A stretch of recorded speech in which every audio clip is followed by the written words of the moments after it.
ਬਦਲਾਅ ਦੀ ਲਹਿਰ ਚੱਲ ਪਈ ਹੈ। ਪੰਜਾਬ ਨਸ਼ਿਆਂ ਦੇ ਖਿਲਾਫ ਜਾਗ ਉੱਠਿਆ ਹੈ। ਦਹਾਕਿਆਂ ਬਾਅਦ ਕੋਈ ਸਰਕਾਰ ਨਸ਼ਿਆਂ ਦੇ ਖਿਲਾਫ ਪੂਰੀ ਤਾਕਤ ਨਾਲ ਲੜ ਰਹੀ ਹੈ, ਪਰ ਕੋਈ ਵੀ ਸਮਾਜਿਕ ਲੜਾਈ ਸਰਕਾਰ ਇਕੱਲੀ ਨਹੀਂ ਜਿੱਤ ਸਕਦੀ। ਜੇਕਰ ਪੰਜਾਬ ਤੋਂ ਨਸ਼ਿਆਂ ਨੂੰ ਜੜ ਤੋਂ ਮਿਟਾਉਣਾ ਹੈ ਤਾਂ ਹਰ ਪੰਜਾਬੀ ਨੂੰ ਅੱਗੇ ਆ ਕੇ ਸਰਕਾਰ ਨਾਲ ਖੜਨਾ ਪਵੇਗਾ।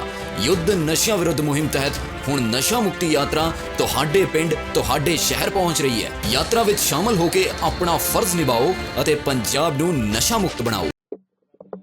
पाकिस्तान की पोल खोलने के लिए एक और डेलीगेशन भारत से रवाना हो चुका है। भाजपा सांसद बैजयंत पांडा के नेतृत्व में भी सांसदों का एक डेलीगेशन बहरीन के लिए रवाना हो गया है। ये डेलीगेशन सऊदी अरब, कुवैत और अल्जीरिया जाएगा और ऑपरेशन सिंदूर पर भारत का पक्ष रखेगा। AIMIM अध्यक्ष असुद्दीन ओवैसी बीजेपी सांसद बैजयंत पांडा के डेलीगेशन का हिस्सा हैं। बहरीन रवाना होने से पहले ओवैसी ने कहा कि पाकिस्तान आतंकवादी शिविर चला रहा है, जिसे लेकर हम चारों देशों से इसके बारे में बात करेंगे। देखिए, हम ग्रुप 1 में है, जिसके इसको हेड कर रहे हैं जय पांडा साहब।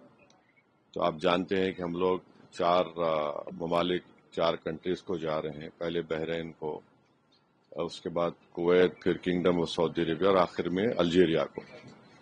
तो अब जाहिर है जो पहलगाम का वाकया हुआ, दर्दनाक वाकया, और जो पिछले कई बरसों से आप और हम जानते हैं कि हमारे पड़ोसी देश पाकिस्तान अपने ही मुल्क से टेररिस्ट कैंप्स को चलाता है, उसकी सरपरस्ती करता है, उसको सपोर्ट करता है, और फिर ये लोग हमारे मुल्क में आकर यहाँ पर टेररिस्ट एक्टिविटीज करते हैं।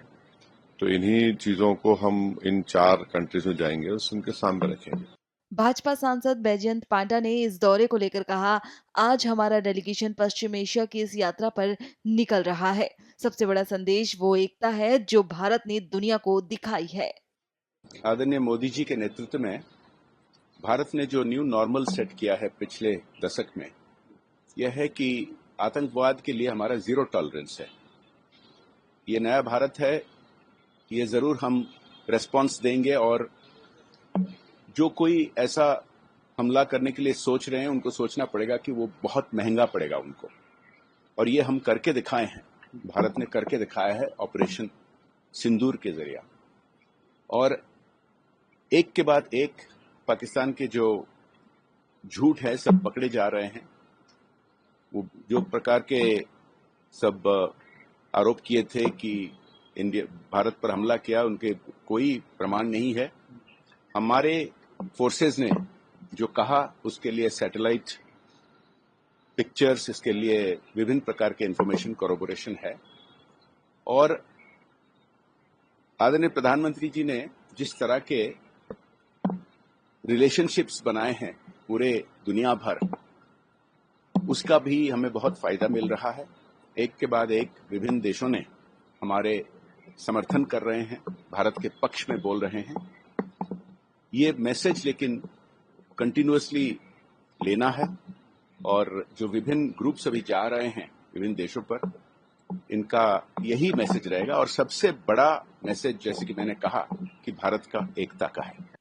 वहीं सांसद निशिकांत दुबे ने कहा कि हम लौट कर आएंगे तो माहौल पूरी दुनिया में पाकिस्तान के खिलाफ होगा।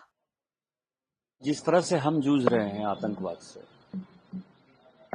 तो इन देशों में जहां हम जा रहे हैं, और जो इस्लाम के लिए सबसे महत्वपूर्ण देश है वो सऊदी अरब है, जहां मक्का है, मदीना है, काबा है, वो भी इसी तरह के आतंकवाद से जूझ रहा है।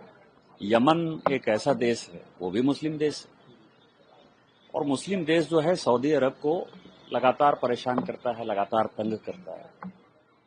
तो उनको आतंकवाद की परिभाषा पता है कि किस तरह से, क्योंकि आतंकवाद का कोई धर्म नहीं होता। पहलगांव की घटना जो है एक अलग घटना है कि पहलगांव में धर्म के आधार पर जो है पहली बार मारा गया, लेकिन जनरली ये माना गया है कि आतंकवाद जो है वो बाउंड्री के बाहर है और धर्म से ऊपर है।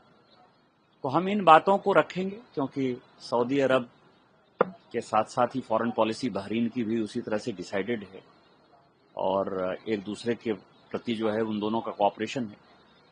कुवैत का आपको पता है कि जहां हमको आगे जाना है, कि कुवैत के लिए कितना बड़ा वॉर हुआ। 91 का जो वॉर था वो भी आतंकवादी था, इंटरनल था, उसको कब्जा करने की कोशिश की थी इराक ने। तो ये सारे मुद्दे ऐसे हैं जिसमें कि हम निश्चित तौर पर अपनी बात समझाने में कामयाब होंगे। 78 साल से पाकिस्तान ने हमारे साथ क्या काम किया है, और जब हम लौट के आएंगे तो मुझे लगता है कि माहौल पूरे दुनिया में पाकिस्तान के खिलाफ होगा और आतंकवादी राष्ट्र बनाने की तरफ जो है वो अग्रसर होगा। 2014 के बाद से जो भारत बदला है, कई नेताओं ने कहा, प्रधानमंत्री ने खुद कहा कि अब भारत बर्दाश्त नहीं करेगा और जिसको जिस आवाज में सुनाई देगी आवाज वो ही जुबान समझाई जाएगी।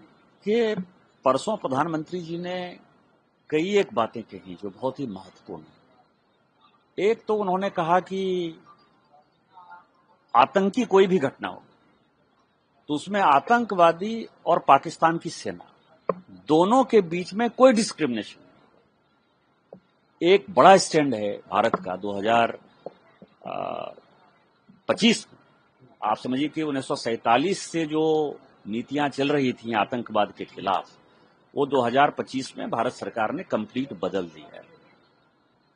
दूसरा ये है कि जब कोई आतंकवादी घटना हो जाएगी तो जो आर्मी है, जो एयरफोर्स है, जो नेवी है, उसको किसी से परमिशन लेने की आवश्यकता नहीं है। उसको भी फ्री हैंड कि आप हमारी सीमा की रक्षा करने के लिए, हमारे नागरिकों की रक्षा करने के लिए और आतंकवाद से मुकाबला करने के लिए आप आतंकवादी को मारना है, आतंकवादी को मारो, और आतंकवादी के वेश में जो पाकिस्तानी सेना है उसको मारना है, उसको मारो। आपको ये पूरी छूट है। और तीसरा, जो बदला 2025 में इस युद्ध में हमने देखा कि बिना पाकिस्तानी सीमा में घुसे हुए हमने जो है उनके आतंकवादी ठिकानों को तबाह किया, हमने उनके एयरबेस को तबाह किया, और हमने ये मैसेज दिया कि हम आपके किसी न्यूक्लियर वार के धमकी से नहीं डरते हैं, और आपको जो करना है करो, हमको जो करना होगा करेंगे, और हम आपको माकूल जवाब देंगे और आपको हम नेस्तनाबूद कर देंगे।